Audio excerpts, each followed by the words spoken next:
인사하죠. 사랑을 축복합니다. 사랑을 축복합니다. 사랑을 축복합니다. 네, 사랑을 축복합니다. 마태복음 7장 7절 말씀 또 그 이하의 말씀들은 우리가 참 많이 암송도 하고 계시고 또 기도할 때나 또 우리 삶 가운데 때로는 힘들고 어려움이 있을 때에 이 말씀을 생각하며 우리가 하나님의 은혜를 구하기도 합니다. 이 말씀을 통해서 우리가 깨달아 알아야 될 게 하나님께서 우리에게 보여주신 그 마음을 우리가 깨달아 알아야지 되는데요. 마음을 안다라고 표현되어질 때에 우리 인생이 어떤 존재인가라는 것에 대한 전제가 이렇게 깔려져 있습니다. 우리 인생은 관계적인 존재이거든요. 그리고 공동체적인 존재입니다. 우리가 이 땅의 삶을 살아가는 데 있어서 하나님께서 우리에게 보여주신 마음과 같이 우리 그리고 우리를 통한 다른 누구와의 그 관계 안에서의 그 마음이 표현되어지고 나타나지기 마련이다라는 것이죠. 역지사지라는 말을 여러분들이 아실 겁니다. 처지를 바꾸어서 생각을 해보는 거예요. 상대방의 입장이 우리가 100% 될 수는 없죠. 그러나 상대방의 입장을 이해하고 헤아리려는 그 마음이 우리에게 있을 때 그 관계 그리고 그 공동체의 그 삶 가운데서 관계가 유지 발전되어져 가고 또 그 공동체 안에 아름다운 은혜들이 이렇게 끼쳐지게 마련이죠. 오늘 읽은 12절 말씀은 황금률이라고 표현할 정도로 신앙과 삶 안에 있어서 매우 기준이 되는 중요한 말씀으로 우리에게 주어지고 있습니다. 이 황금률이라고 표현되어지는 이 말씀을 한 문장으로 달리 바꿔보면 다른 사람이 해주었으면 하는 행위를 하라 라고 표현할 수 있습니다. 다른 사람이 내게 해주었으면 하는 그 일을 내가 하는 거예요. 하는 거. 그러니까 다른 사람의 입장이 되어보려고 하는 것이죠. 이것을 우리는 민감성이라고 표현할 수 있는데 오늘 말씀을 통해서 하나님께서 우리에게 보여주신 것 그리고 우리에게 요구하시고자 하는 이 민감성이 무엇인지 우리가 좀 살펴보았으면 좋겠습니다. 민감성이라고 우리가 표현하고 있는 이 품성이 성경 안에서는 어떻게 표현되어지냐면요. 여러분 성경 찾아보시면 민감성이라는 단어가 있진 않거든요. 그런데 민감성이라는 단어가 어떻게 표현되어지냐면 불쌍히 여김이라는 단어로 표현되어지고 있습니다. 불쌍히 여김. 이 불쌍히 여기다라는 그 말은 단순히 우리가 그 사람의 마음을 동의하고 동정하는 정도의 문제가 아니라 친절과 긍휼과 같은 그런 내적인 사랑까지를 의미합니다. 내적인 사랑. 그래서 사도 바울이 에베소서 4장 32절 말씀에 에베소 교회 성도들에게 그리고 오늘 우리에게 이렇게 권면을 하고 있습니다. 서로 친절하게 하며 불쌍히 여기며 서로 용서하기를 하나님이 그리스도 안에서 너희를 용서하심과 같이 하라 라고 이야기해요. 그래서 우리가 상대방에 대해서 누군가를 불쌍히 여기는 것의 기준이 내 마음일 수가 없어요. 내 감정일 수가 없습니다. 하나님께서 우리에게 보여주신 것 그것이 기준이 되어야 됩니다. 하나님이 그리스도 안에서 우리를 용서하심, 불쌍히 여겨주심, 우리에게 민감하게 보여주심과 같이 우리가 관계 안에 공동체 속에서 이런 태도를 취해야 된다라는 것이죠. 그러니 우리 안에 이런 긍휼의 마음이 있지 않고서는 내적인 사랑이 있지 않냐고서는 이런 불쌍히 여김에 대한 바른 태도를 취하기가 어려운 것이죠. 그래서 첫 번째는 불쌍히 여김입니다. 민감성은 불쌍히 여김. 두 번째 성경적인 단어로 바꿔보면 부드러움입니다. 부드러움. 이 부드러움의 반대는 완고함이거든요. 완고함. 완악하다, 뻣뻣하다, 딱딱하다 이렇게도 표현할 수 있는데 이 완고함은 여러분 찰흙 아시죠? 찰흙. 흙 같아요. 그냥 만지면 물기가 되어져 있으면 이렇게 부들부들하고 굉장히 부드럽습니다. 그런데 그 찰흙이 굳어지면 어떻습니까? 물을 부어도 스며들지 않을 만큼 꼭 시멘트 콘크리트와 같이 그냥 딱딱하게 굳어져 버립니다. 그 흙은 깨면 부스러기처럼 부서지는 것이 아니라 아예 두 동강이 확 나버려요. 이것을 완고하다라고 표현하는데, 이 완고함의 반대인 부드러움이 바로 민감성의 성경적인 표현입니다. 부드러운 마음, 너희 안에 딱딱한 마음을 제거하고 부드러운 마음을 가져라, 이렇게 성경에서도 말씀하시는 것처럼, 다시 이야기하면 상대에 대해 마음을 열어서 이해하고 용납하는 태도를 취하는 것, 이것을 부드러움이라고 이야기할 수 있고 민감성이라고 이야기할 수 있습니다. 그래서 이런 마음은 단순히 상대의 삶에 대해서 동조해주고 동의해주고 동정해주는 정도의 문제가 아니라 그 안에 상대를 진정으로 사랑하는 그 사랑이 바탕이 되지 않고서는 가질 수 없는 마음이다 라는 것이죠. 이 사랑이 바탕이 되어진 표현이 바로 민감성인데, 앞서 에베소서에서 이야기한 것처럼 하나님께서 그리스도 안에서 우리에게 보여주신 그 마음, 그러므로 우리가 가진 감정 정도로 상대를 이해하고 동조하는 것은 올바른 민감성이 될 수 없어요. 왜 그렇습니까? 우리의 감정은 어때요? 내게 친절을 베풀어 준 사람에겐 내가 친절해요. 다른 사람이 내게 무엇인가 줬을 때 나도 그렇게 반응을 좀 보여줘요. 다른 누군가가 내게 해준 혜택에 대해서 내가 반응을 좀 보여줘요. 그런데 하나님께서 우리에게 보여주신 민감성이 그런 겁니까? 아니에요. 하나님께서 우리에게 보여주신 민감성, 우리가 어떻게 구원받을 만한 의가 있어서 구원받았습니까? 우리가 용서받을 만한 그 어떤 행동들이 있어서 하나님이 우리를 용서해 주신다라고 이야기하십니까? 아니거든요, 절대. 오직 예수 그리스도로 말미암아 하나님께서 우리에게 그 민감함을 보여주신 거예요. 불쌍히 여기심과 부드러운 마음을 가져주신 거라는 거예요. 그래서 이 민감성은 우리의 단순한 감각과 감정의 영역이 아니라 우리 안에 하나님께서 보여주신 그 사랑이 바탕이 되지 않냐고서는 이 민감함을 제대로 보이고 나타낼 수 없다라는 것이죠. 그래서 민감성의 최고는 뭐냐면요, 원수의 필요까지 채워주는 것이라고 이야기할 수 있어요. 하나님과 원수되었던 우리들을 불쌍히 여기셔서 우리에게 민감하게 반응을 보여주셔서 우리를 구원해 주신 그 하나님의 은혜처럼 우리에게 요구되는 민감성의 태도의 최고치는 뭡니까? 우리와 원수되어져 있는 인생들에게 우리가 그들의 필요를 채워주는 것. 그런데 여기서 첫 번째, 그럼 과연 원수가 누군가?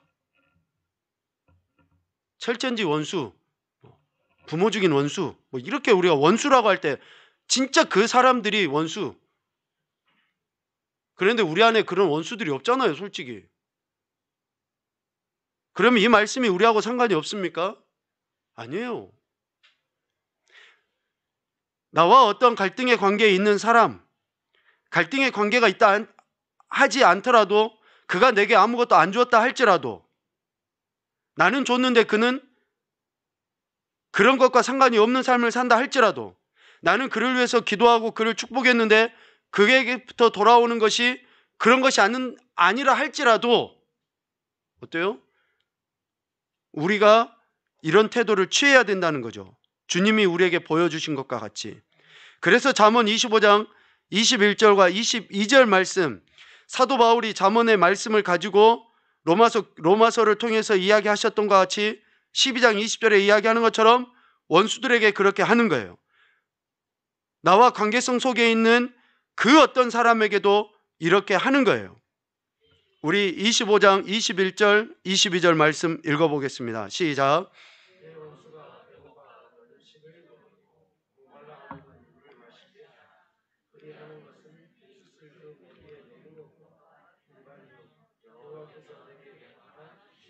아멘. 우리가 물질에 대해서 국한시켜서는 절대 안 될 이유가 마지막 말미에 여호와께서 내게 갚아주시리라 라는 말씀 때문에 그렇습니다. 우리가 그들의 영, 혼, 육의 필요를 채워주는 것은 결국은 내가 그에게 하는 게 아니라 하나님께 하는 거거든요. 실질적으로 정작 중요한 것은 그들의 영에 무엇이 필요한지, 그들의 영이 굶주려 있는지, 그들의 영이 헐벗었는지, 그들의 영이 딱딱하게 굳어져 있는지, 그런 것에 대해서 우리가 관심을 갖고 나가야 되는 것이죠. 그리고 더 나아가서는 실질적으로 그들의 삶에 필요한 것들을 채우고 공급할 때 이것은 그에게 한 것이 아니라 누구에게요? 하나님께 하는 거예요. 하나님께 할 때 하나님께서 갚아주신다라고 분명하게 이야기하고 있죠. 자, 그러면 오늘 마태복음 7장 7절 이하에 나와 있는 본문의 말씀을 통해서 하나님께서 우리에게 보여주신 민감성을 우리가 살펴볼 필요가 있습니다. 오늘 마태복음 7장에 이런 말씀을 보면 저도 그랬고 또 우리가 읽고 묵상할 때 간구하는 기도에 초점을 맞춰서 은혜를 받았던 적이 참 많이 있을 것입니다. 물론 틀리질 않아요. 간구해야 됩니다. 구하고 찾고 두드려야 되죠.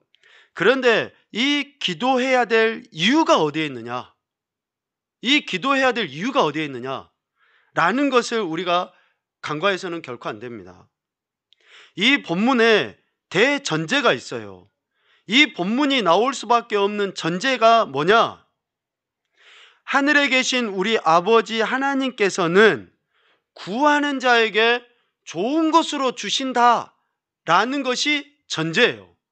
이게 전제가 되어 있으니 하나님께서 우리에게 말씀하시기를 구하고 찾고 두드려라 라고 이야기를 하시는 거예요.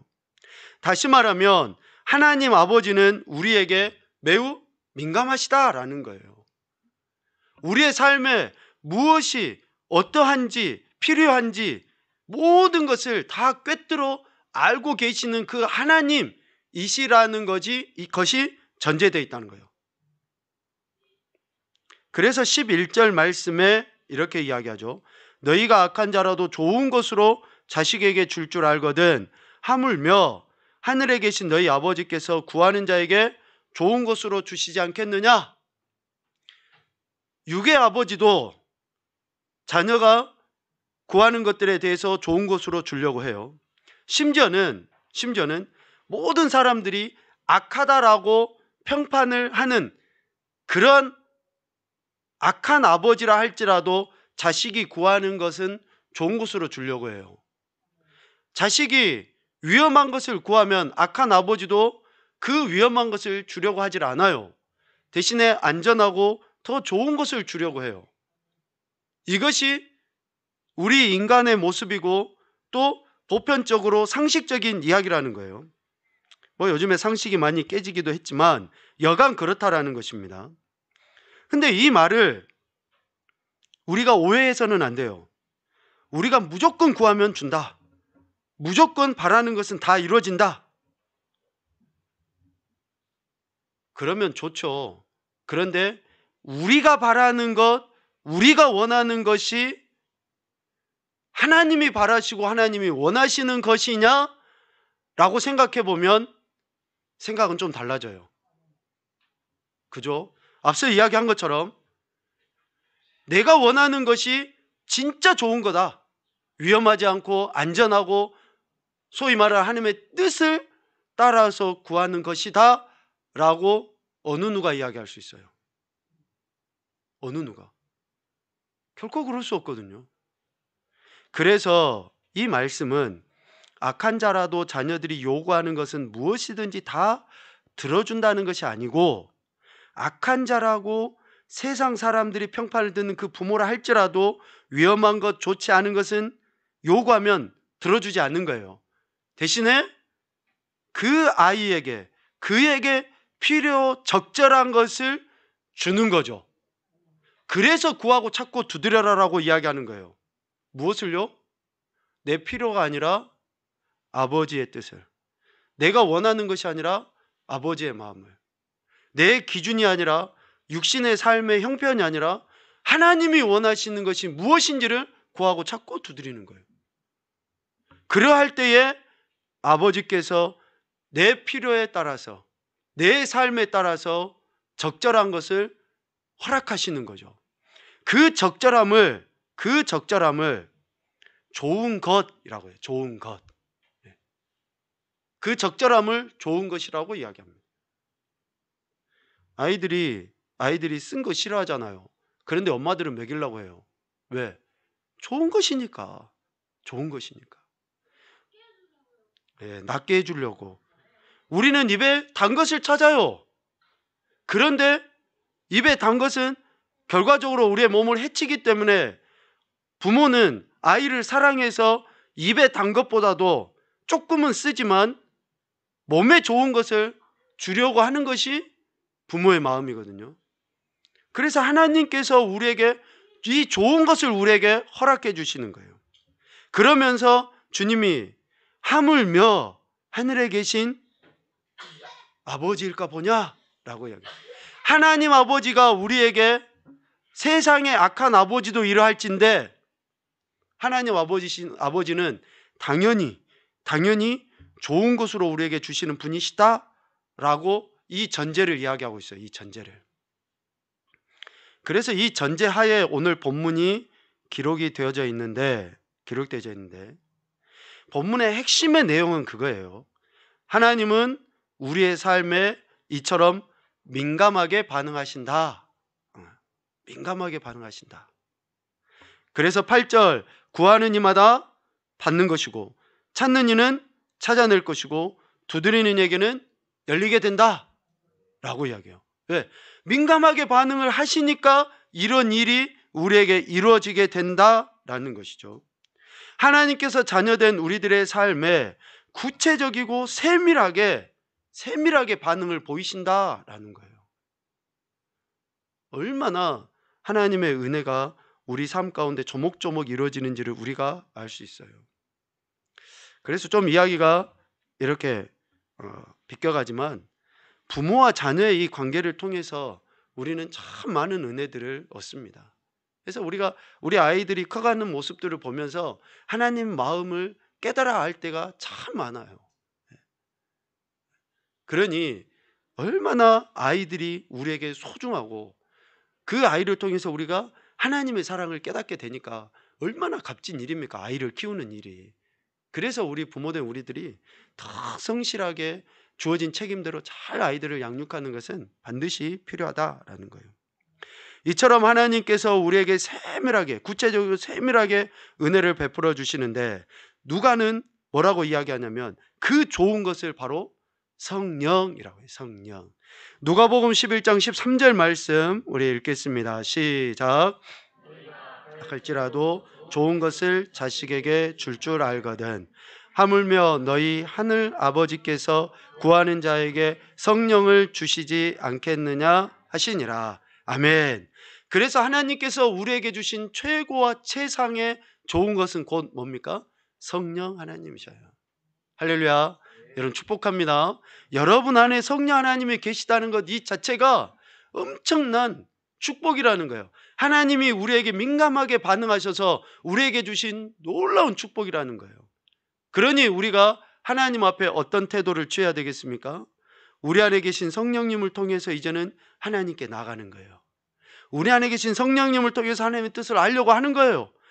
또 우리 안에 계신 성령님을 통해서 하나님의 뜻을 내 삶 속에서 실천해 보려고 하는 거예요. 이것을 하나님께서 가장 기뻐하시게 되는 거죠. 그런 자들에게 하나님께서는 전제잖아요. 그 민감함을 보여주셔요. 구하고 찾고 두드렸을 때에 거기에 대한 합당한 반응을 우리에게 보여주신다라는 것이죠. 우리가 이렇게 구하고 찾고 두드리는 것보다 더 최고와 최상의 은혜를 우리에게 부어주신다. 성령을 우리에게 허락하신다. 그래서 우리는 날마다 그 은혜 앞에 겸손히 나아가기만 하면 되는 거예요. 여러분 혹시 여러분의 기도가 아직 응답이 안 됐다고 해서 여러분 실망하지 마십시오. 내 기도가 부족해 이렇게 자책도 하지 마십시오. 실질적으로 우리가 기도해야 될 진짜 기도의 제목은 뭐냐면요, 마태복음 6장 말미에도 이야기하지만 이미 하나님께서 우리의 필요를 다 아셔요. 이미 다 알고 계십니다. 그래서 그의 나라와 그의 의를 구하라고 말씀하셨고 하나님의 뜻이 무엇인가라고 우리에게 구하라고 지금 말씀하고 계시는 거예요. 마태복음 6장 8절 말씀에 보면 그러므로 그들을 본받지 말라. 구하기 전에 너희에게 있어야 할 것을 하나님 너희 아버지께서 아시느니라. 아멘. 여러분 믿습니까? 그들을 본받지 말라는 거예요. 중언부언하고 또 외식하면서 하는 그런 자들의 기도 본받지 말라는 겁니다. 왜? 구하기 전에 자녀된 우리들의 삶 가운데 무엇이 있어야 할 것을 하나님께서 다 아시기 때문에 그래요. 딱 이 말씀만 보고 나 이제부터 기도 안 해. 하나님이 다 아시는데 이래서는 안 됩니다. 이래서는 안 됩니다. 기도를 하라고 지금 마태복음 6장 8절에서 이야기를 하시는 거예요. 아멘입니까? 기도를 하라고 지금 이 말씀을 하시는 거지. 야, 아버지 내가 이미 다 한다. 네 기도할 필요 없다. 이 말씀을 하시는 게 아닙니다. 그래서 하나님께서는 우리 인생, 우리 삶, 하나님과의 관계성 속에 있는 우리 인생 그 자체에 관심을 갖고 계시는 거예요. 거기에 민감하게 반응을 보이고 계신다라는 것이죠. 하나님께서 이렇게 우리에게 관심을 갖고 계신 것처럼 아들이신 예수 그리스도도 이 땅에 오셔서 사역을 하실 때에 모든 인생들에게 민감하게 반응을 보이셨죠. 참 우리나라 말의 어감이 좀 그래요. 민감하게 반응을 보였다 그러면 좀 신경질적인 태도로 막 좀 이렇게 그렇게 이야기할 수 있는데 우리의 삶 가운데 분명하고 정확하게 관심을 보이셨다라는 거예요. 불쌍히 여기시고 부드러운 마음을 갖고 주님께서 그렇게 행하셨다라는 거예요. 특별히 예수님을 따라다녔던 무리들을 보시며 주님이 불쌍히 여기시죠. 마태복음 9장에 보면 그들이 목자 없는 양과 같이 고생하는 것에 대해서 불쌍히 여기시는 거예요. 그래서 그들에게 친히 뭐가 되어주십니까? 목자가 되어주셔요. 목자 잃은 양과 같이 유리방황하는 그들에게 목자가 되어주시죠. 마태복음 14장에 보면 예수께서 나오사 큰 무리를 보시고 불쌍히 여기사 그 중에 있는 병자를 고쳐주시니라 라고 이야기하거든요. 그 병든 자들을 예수님께서 불쌍히 여겨주셔서 결국에는 어떻게 하십니까? 자신의 몸을 십자가에 내어주시면서 그들을 다 고치셔버려요. 이사야 53장 말씀하시죠. 자신의 몸을 그렇게 십자가에 내어주시면서 다 고치셔버려요. 마태복음 15장에 예수님께서 제자들과 무리들을 이렇게 보시면서 그들이 며칠 동안 먹지 못한 것으로 인해서 굶주려 있는 것을 아신 거죠. 그래서 그들을 불쌍히 여기십니다. 그들에게 대해서 민감하게 주님께서 관심을 갖고 반응을 보이셔요. 5병이요 7병이어의 기적을 베풀어 주셔요.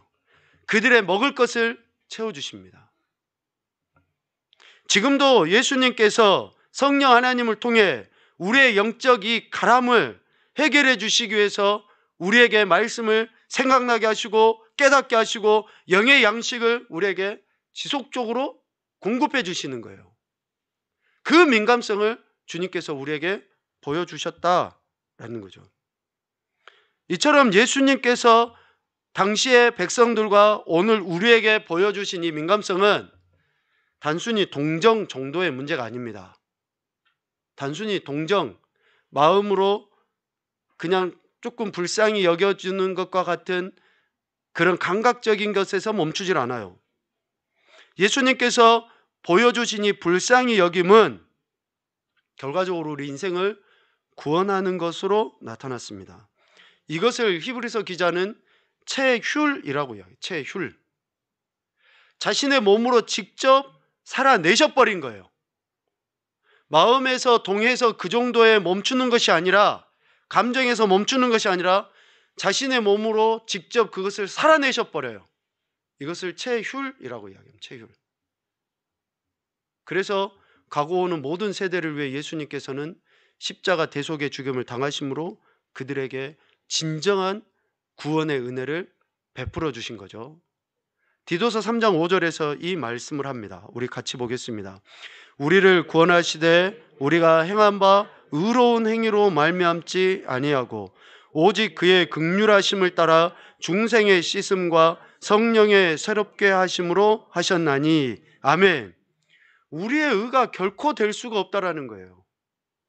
오직 하나님의 사랑 안에서 예수 그리스도의 체휼하심으로 인해서 우리가 어때요? 중생의 씻음과 성령의 새롭게 하심으로 우리가 그 은혜를 얻게 되었다라는 것이죠. 예수님의 이 민감성을 우리는 받아 누린 자들입니다. 그래서 우리는 이 땅의 삶을 살아갈 때 있어서 하나님과 예수님께서 우리에게 보여주신 이 민감성에 대한 바른 태도를 우리가 보여야 되는 거죠. 그래서 불쌍히 여김과 부드러운 마음을 우리가 보이고 나타내야 되는데, 다시 7절 말씀으로 우리 한번 봐보겠습니다.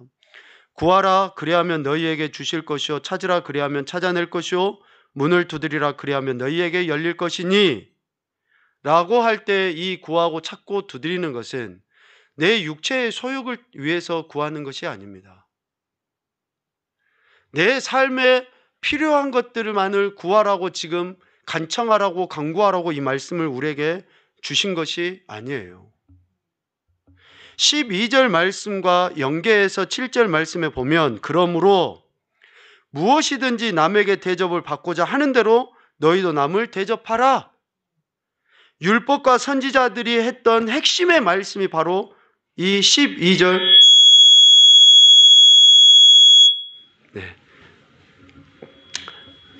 12절 전반부의 말씀입니다.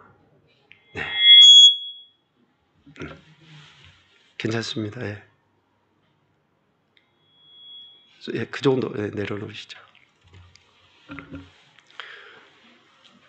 설교를 좀만 더 빨리 끝냈으면 괜찮았을 텐데 죄송합니다. 예, 설교가 길어지는 바람에 아직 시간은 아직 멀었지만 하나님께서 우리에게 구하고 찾고 두드려라라고 하실 때 그 말씀의 핵심은 하나님이 우리에게 보여주신 것과 같은 그 민감함에 대한 올바른 반응을 보여라라는 거예요. 무엇이든지 남에게 대접을 받고자 하는 대로 우리가 하나님께 구하고 찾고 두드리는 것이 우리에게 이루어지기를 원한다 그러면 우리는 하나님이 율법과 선지자들을 통해서 하셨던 그 말씀이 어떠한지, 하나님이 지금 무엇을 우리에게 요구하고 계신지, 내 삶 가운데서 하나님의 뜻이 어떻게 이루어지기를 원하고 계시는지 그것에 대해서 우리가 민감하게 반응을 보이고 그 말씀을 우리 삶 가운데서 이루기 위해서 그것을 찾고 구하고 두드려야 될 것에 대해 이야기하고 있다라는 것이죠. 단순히 주변 사람들, 우리 자신을 포함해서 주변 사람들의 속마음과 감정을 감지하는 그런 감각 정도로만 민감성을 생각한다 그러면, 거기에만 생각한다 그러면 우리는 할 수가 없어요. 한 몸이라고 이야기하는 아내고 남편의 마음도 우리가 제대로 모르는데 어떻게 다른 사람, 심지어는 원수라고까지 할 수 있는 그 사람들의 마음을 헤아려 알며 그들의 필요를 채워줄 수 있겠습니까? 거기에서만 머무른다 그러면 우리는 도저히 할 수가 없어요. 그래서 우리는 우리 안에 계신 성령 하나님의 인도하심을 따라서 하나님의 뜻이 어떠한지, 또 그 어떠한지가 우리 삶 가운데서 드러나도록 우리 자신을 날마다 하나님 앞에 내어드리는 그런 태도를 통해 민감성의 품성을 드러내야 된다라는 것이죠. 2월 한 달 동안 우리가 살아갈 때, 아니요, 우리의 일생을 살아갈 때 날마다 하나님의 말씀에 우리가 모든 것을 주의 집중해서 듣고, 또 들은 말씀이 내 삶 가운데서 진짜 실제적으로 살아내지도록 하는 그런 민감성의 태도를 보일 때에 자녀된 우리들의 삶 가운데 하나님이 약속하신 구하지 아니하는 것까지 주시는, 필요한 모든 것들을 주실 뿐만이 아니라 더 좋은 곳으로 주시는 그런 하나님의 은혜를 우리가 경험하게 될 줄로 믿습니다. 사랑하는 우리 믿음의 지체들 안에, 특별히 우리 향상교회 교회 공동체 안에 정말 사랑하는 지체가 영적으로 또 더 나아가서는 육적으로 필요한 것들에 대해서 우리가 민감해서 그의 영혼을 위해서 중보할 뿐만이 아니라 그의 삶 가운데도 같은 은혜를 나누고 또 전하는 그런 멋진 그리스도인 되었으면 좋겠습니다. 하나님께서 이를 위해서 우리에게 보여주신 그 사랑을 꼭 기억하시고 다시 한번 우리의 삶의 현장 속에 이런 주님의 사랑을 같이 나누는 그런 그리스도인으로서 하나님의 영광을 드러내는 귀한 인생이 되시기를 주님의 이름으로 축복합니다. 아멘.